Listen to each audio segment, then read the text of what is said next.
मैं हूं आपके साथ जहाना दिलशाद खान और आप देख रहे हैं मन्ना समाचार न्यूज चैनल। तो चलिए नजर डालते हैं इस वक्त की बड़ी खबर पर।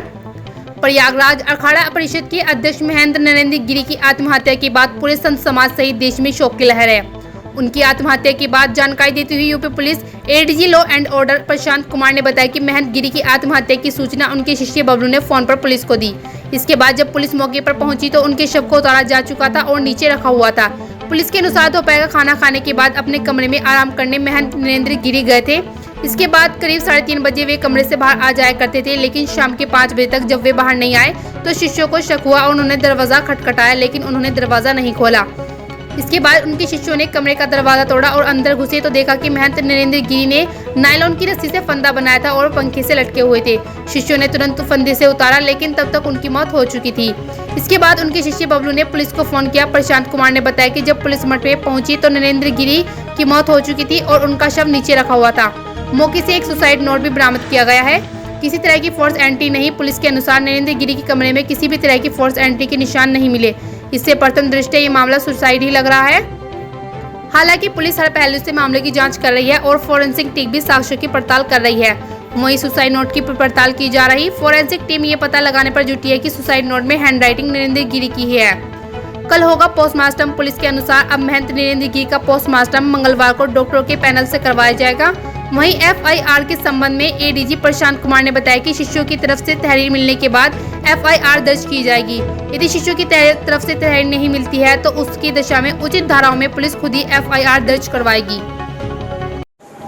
अभी समाचार के माध्यम से ही हम लोगों को जानकारी हो पाई है। बहुत ही दुखद है और भगवान से प्रार्थना करेंगे कि आत्मा की शांति प्रदान हो, क्योंकि साधु समाज की तो अपार क्षति है इसके नाते, क्योंकि लगातार अखाड़ा परिषद के अध्यक्ष जी नरेंद्र गिरी जी महाराज लगातार उनके मन में, उनके ध्येय में रहता था कि सनातन धर्म संस्कृति किस प्रकार से जो वसुदेव कुटुंबकम की भाव रहती थी, जो अखंड भारत की भाव रहता था, जिस प्रकार से सनातन धर्म संस्कृति में किसी भी प्रकार के अपवाद होता था तो तुरंत वो आगे आते थे और उसको सॉर्ट आउट करके और शांति का काम करते थे। ऐसे समाज से भी सभी वर्ग, सभी संप्रदाय में उनका पैठ था।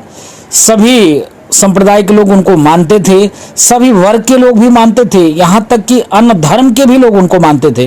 तो यह एक अपार सनातन धर्म संस्कृति के लिए क्षति है।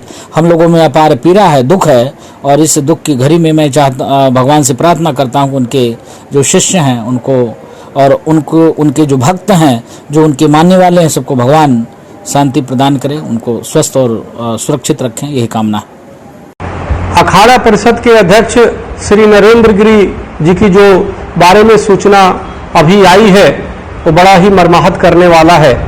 जिस प्रकार से खबरें आ रही है कि उन्होंने आत्महत्या कर लिया, ये समझ से परे है। कोई भी संत जो संघर्ष से निकला हुआ है वो कभी आत्महत्या नहीं करेगा। वो तो दूसरे को प्रेरणा देने का काम करता है। संत तो दूसरे को प्रेरणा देते हैं, जीवन जीने की प्रेरणा देते हैं, जीवन को आगे ले चलने की प्रेरणा देते हैं। तो इसलिए हम इस पे बड़ा ही हतप्रद हैं, आश्चर्यचकित हैं।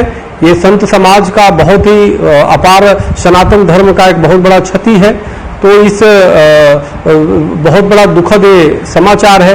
तो मैं शासन और प्रशासन से ये मांग करता हूँ कि इसकी निष्पक्षता से जांच की जाए और आखिर उस क्या कारण थे कि पूज्य नरेंद्र गिरी जी अब हमारे बीच में नहीं रहे हैं। तो उनके जो भी परिस्थितियां हैं, क्या परिस्थितियां हुई, अगर जो आत्महत्या किए तो भी, और कहीं ऐसा तो नहीं कि उसके पीछे किसी की कोई है उसके पीछे, तो ये सभी की बड़ा निष्पक्षता से जांच करके और इसको सामने आना चाहिए।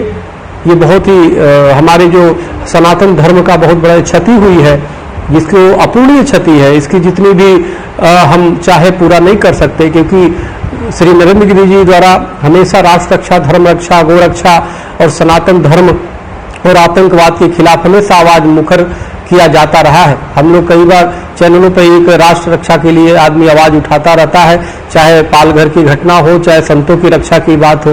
तो ऐसे संतों की चले जाना इतना जल्दी अपने आप में बहुत ही दुखद है और कहीं न कहीं संदेह भी आता है।